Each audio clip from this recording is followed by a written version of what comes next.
요즘 비교 때문에 흔들리고 있다면 안녕하십니까? 삶의 통찰 연구소입니다. 이번 시간은 요즘 유독 비교 때문에 마음이 흔들리고 있다면 반드시 점검하셔야 할 기준을 차분하게 정리해 보겠습니다. 혹시 요즘 이런 순간이 반복되고 있지는 않으셨습니까? 남들은 잘 되고 있는 것 같은데 나만 멈춰 있는 느낌. 비교하다 보니 내가 가는 방향이 맞는지 흔들리는 상태. 괜히 조급해져서 계획을 바꾸고 싶은 순간. 남의 속도에 맞추다가 내 기준이 흐려지는 경험. 많은 분들이 이 상태를 단순한 감정이라고 생각합니다. 하지만 이건 감정의 문제가 아니라 판단이 흐려지는 구조입니다. 비교가 시작되는 순간 우리는 더 이상 내 기준으로 선택하지 않습니다. 이번 4월은 앞서가야 하는 시기가 아니라 흔들림을 줄여야 하는 시기입니다. 니체는 이렇게 말했습니다. 남과 비교하는 순간 자신을 잃는다. 이 말은 단순한 조언이 아닙니다. 비교는 자존감의 문제가 아니라 판단 기준의 붕괴를 의미합니다. 비교가 깊어질수록 방향은 흐려지고 속도는 조급해지고 선택은 흔들립니다. 그래서 이번 달은 무언가를 더하는 것이 아니라 흐름을 정리해야 하는 시기입니다. 이번 영상에서는 왜 비교가 판단을 무너뜨리는지, 어떤 순간에 흔들림이 커지는지, 그리고 반드시 지켜야 할 기준은 무엇인지 차분하게 정리해드리겠습니다. 이런 기준 있는 이야기가 도움이 되셨다면 구독과 좋아요로 함께 해주십시오. 삶을 흔들리지 않게 만드는 판단 기준을 계속 이어가겠습니다. 이제부터 비교가 인생을 흔드는 구조를 하나씩 짚어보겠습니다. 파트 1. 사람들이 가장 많이 착각하는 비교의 구조. 많은 분들이 비교를 이렇게 생각합니다. 비교하면 더 잘할 수 있다. 비교는 자극이 된다. 그래서 스스로를 계속 비교합니다. 남들과 속도를 비교하고, 결과를 비교하고, 현재 위치를 비교합니다. 하지만 이 생각에는 중요한 착각이 하나 있습니다. 비교는 동기를 만드는 것이 아니라 기준을 바꾸는 행동입니다. 이게 핵심입니다.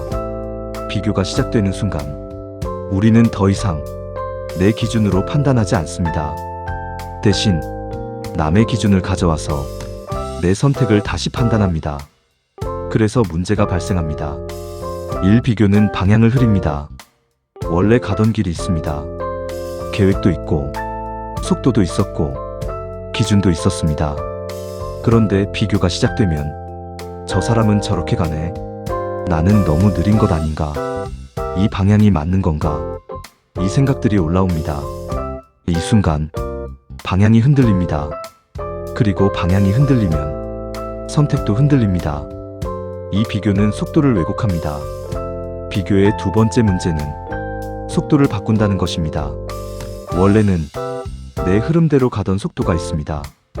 하지만 비교가 들어오면 갑자기 빨라지거나 갑자기 멈추거나 방향을 바꾸게 됩니다. 이건 성장이 아닙니다. 흐름이 깨진 상태입니다. 그래서 중요한 기준이 하나 있습니다. 내 속도인가, 남의 속도인가? 이 질문을 하지 않으면 선택은 계속 흔들립니다. 3. 비교는 판단 기준을 무너뜨립니다. 가장 큰 문제입니다. 비교가 반복되면 기준이 사라집니다.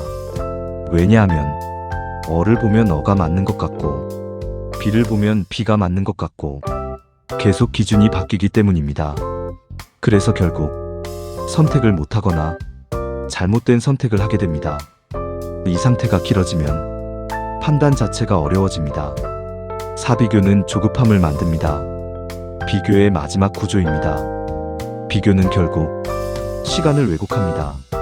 나는 늦은 것 같다. 지금 따라잡아야 한다. 이 생각이 들면 선택이 빨라집니다. 그리고 빠른 선택은 대부분 충분한 검토 없이 내려집니다. 그래서 틀리는 것이 아니라 제대로 보지 못하고 결정합니다. 정리. 비교의 문제는 단순하지 않습니다. 방향을 흔들고 속도를 바꾸고 기준을 무너뜨리고 조급함을 만듭니다. 그래서 비교는 감정이 아니라 판단을 흐리는 구조입니다. 이제 중요한 것은 하나입니다. 비교를 하지 말자가 아니라 비교 속에서도 기준을 유지하는 방법입니다. 다음 파트에서는 왜 우리는 비교를 멈추지 못하는지 그 심리 구조를 더 깊게 짚어보겠습니다. 파트 2. 왜 우리는 비교를 멈추지 못하는가? 많은 분들이 이렇게 생각합니다. 비교하지 말아야지. 신경 쓰지 말아야지. 하지만 실제로는 계속 비교하게 됩니다. 보지 않으려고 해도 보이고 신경 쓰지 않으려 해도 마음이 흔들립니다. 왜 이런 일이 반복될까요? 문제는 의지가 부족해서가 아닙니다. 구조가 그렇게 만들어져 있기 때문입니다. 일사람은 위치를 확인하려는 본능이 있습니다. 우리는 끊임없이 내 위치를 확인하려고 합니다. 나는 어느 정도인가? 나는 잘 가고 있는가? 나는 뒤처진 것은 아닌가? 이걸 확인하는 가장 쉬운 방법이 비교입니다. 그래서 비교는 의식적으로 멈추기 어렵습니다. 문제는 여기서 시작됩니다. 위치 확인이 방향 변경으로 이어진다는 것입니다. 원래는 단순 확인이었지만 결국 선택을 바꾸게 됩니다. 이 사람은 빠른 결과에 끌립니다. 비교할 때 우리는 과정이 아니라 결과를 봅니다. 누가 더 빨리 갔는지, 누가 더 많이 얻었는지, 누가 더 앞서 있는지 이 결과를 보면 이렇게 생각합니다. 나도 저렇게 해야 하는 것 아닌가? 하지만 중요한 사실이 있습니다. 우리는 결과는 보지만 과정과 조건은 보지 못합니다. 그래서 맞지 않는 선택을 하게 됩니다. 3비교는 불안을 확대합니다. 비교는 단순한 정보가 아닙니다. 감정을 만들어냅니다. 뒤처진 느낌, 부족한 느낌, 불안한 느낌. 이 감정이 올라오면 판단이 바뀝니다. 불안한 상태에서는 더 빠르게 선택하고 더 크게 움직이고 더 무리하게 결정합니다. 그래서 중요한 기준이 하나 있습니다. 지금 이 선택이 불안해서 나온 것인가? 이걸 구분하지 못하면 선택은 계속 흔들립니다. 4비교는 기준을 바깥에 두게 만듭니다. 이게 가장 핵심입니다. 비교가 반복되면 기준이 밖으로 나갑니다. 남들이 하는 것이 기준이 되고 남들의 속도가 기준이 되고 남들의 결과가 기준이 됩니다. 이 상태에서는 선택이 아니라 반응만 하게 됩니다. 그래서 방향이 없는 상태에서 계속 움직이게 됩니다. 정리. 우리가 비교를 멈추지 못하는 이유는 위치를 확인하려 하고 결과에 끌리고 불안이 커지고 기준이 밖으로 나가기 때문입니다. 그래서 비교는 단순한 습관이 아니라 판단 구조입니다. 이제 중요한 것은 하나입니다. 비교를 없애는 것이 아니라 비교 속에서도 기준을 지키는 것입니다. 다음 파트에서는 흔들리지 않기 위해 반드시 필요한 실행 기준 4가지를 구체적으로 정리해 보겠습니다. 파트 3. 비교 속에서도 무너지지 않는 실행 기준 4가지. 앞에서 말씀드린 것처럼 비교를 없애는 것은 현실적으로 어렵습니다. 그래서 필요한 것은 비교를 끊는 것이 아니라 비교 속에서도 기준을 유지하는 방법입니다. 지금부터 흔들리지 않기 위해 반드시 필요한 4가지 기준을 정리해 보겠습니다. 1. 비교를 느낄 때 바로 결정하지 마십시오. 가장 먼저 필요한 기준입니다. 비교가 들어온 순간 판단은 이미 흔들린 상태입니다. 이 상태에서 내리는 선택은 방향이 바뀌거나 속도가 왜곡되거나 기준이 무너진 상태입니다. 그래서 중요한 기준은 단순합니다. 비교를 느끼는 순간 결정하지 않는다. 최소하로 가능하다면 48시간 시간을 두고 다시 보십시오. 감정은 빠르고 판단은 늦습니다. 이내 기준을 문장으로 만들어 두십시오. 많은 분들이 기준이 있다고 생각합니다. 하지만 실제로는 기준이 아니라 느낌으로 선택하고 있습니다. 그래서 반드시 해야 할 것이 있습니다. 기준을 문장으로 만드는 것. 예를 들어, 나는 무리해서 확장하지 않는다. 나는 불안할 때는 결정하지 않는다. 나는 비교할 때 속도를 늦춘다. 이렇게 기준이 문장으로 있어야 흔들릴 때 돌아올 수 있습니다. 기준은 머릿속에 있으면 사라집니다. 밖으로 꺼내야 유지됩니다. 3비교 대상이 아니라 방향을 보십시오. 비교는 항상 사람을 보게 만듭니다. 하지만 중요한 것은 사람이 아니라 방향입니다. 예를 들어, 저 사람은 빠르다. 중요한 게 아닙니다. 나는 어디로 가고 있는가? 이게 기준입니다. 그래서 선택할 때 이 질문 하나만 하셔도 충분합니다. 이 선택이 나를 어디로 데려가는가? 속도보다 방향입니다. 4선택을 줄이는 것이 기준을 지키는 방법입니다. 비교가 심해질수록 선택은 많아집니다. 이것도 해야 할 것 같고 저것도 해야 할 것 같고 계속 추가하게 됩니다. 이 상태에서는 기준을 지킬 수 없습니다. 그래서 중요한 기준은 이것입니다. 선택을 줄인다. 지금 해야 할 것 하나만 남기십시오. 선택이 많을수록 흔들림은 커지고 선택이 적을수록 기준은 유지됩니다. 정리. 비교 속에서도 무너지지 않는 방법은 복잡하지 않습니다. 비교할 때 결정하지 않고 기준을 문장으로 만들고 방향을 보고 선택을 줄이는 것.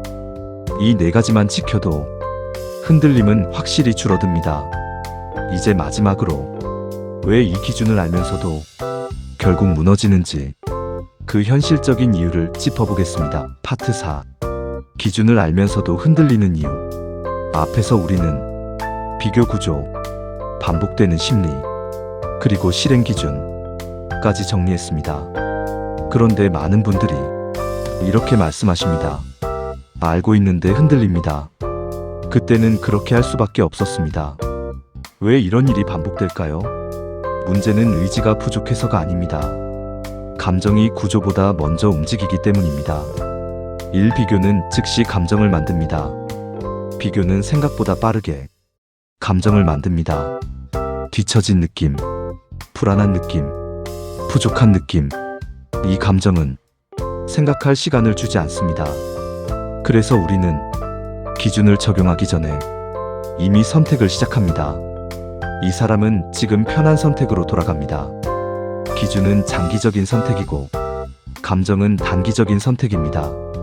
그래서 흔들리는 순간 사람은 항상 더 편한 쪽으로 움직입니다. 고민을 줄이는 선택, 불안을 빨리 끝내는 선택, 책임을 피하는 선택. 이 선택들은 지금은 편하지만 나중에 반복됩니다. 3비교는 예외 상황을 만듭니다. 이건 매우 중요한 구조입니다. 평소에는 기준을 잘 지키다가도 비교가 강해지는 순간 이렇게 생각합니다. 지금은 다르다. 이번만 예외다. 하지만 대부분의 실수는 이 예외에서 발생합니다. 그래서 기준은 지킬 때 의미가 있는 것이 아니라 흔들릴 때 지켜야 의미가 있습니다. 4. 가장 위험한 것은 익숙한 흔들림입니다. 사람은 새로운 실수보다 익숙한 흔들림을 반복합니다. 늘 비교하는 순간, 늘 흔들리는 상황, 늘 무너지는 패턴. 이게 반복되면 선택이 아니라 습관이 됩니다. 그래서 중요한 질문이 하나 있습니다. 나는 지금 똑같은 방식으로 흔들리고 있는가? 이 질문을 하지 않으면 변화는 일어나지 않습니다. 핵심 정리. 우리가 흔들리는 이유는 감정이 먼저 올라오고 편한 선택으로 돌아가고 예외를 만들고 익숙한 패턴을 반복하기 때문입니다. 그래서 필요한 것은 더 강한 의지가 아니라 무너지지 않는 기준입니다. 마지막 기준. 앞으로 비교로 흔들리는 순간 이 질문 하나만 기억하셔도 충분합니다. 지금 이 선택은 남의 기준입니까? 내 기준입니까? 이 질문이 흐름을 멈추고 이 멈춤이 방향을 지켜줍니다. 이런 기준 있는 이야기가 도움이 되셨다면 구독과 좋아요로 함께 해주십시오. 삶을 흔들리지 않게 만드는 판단 기준을 계속 이어가겠습니다. 건강이 가장 큰 복입니다. 평안하시길 바랍니다.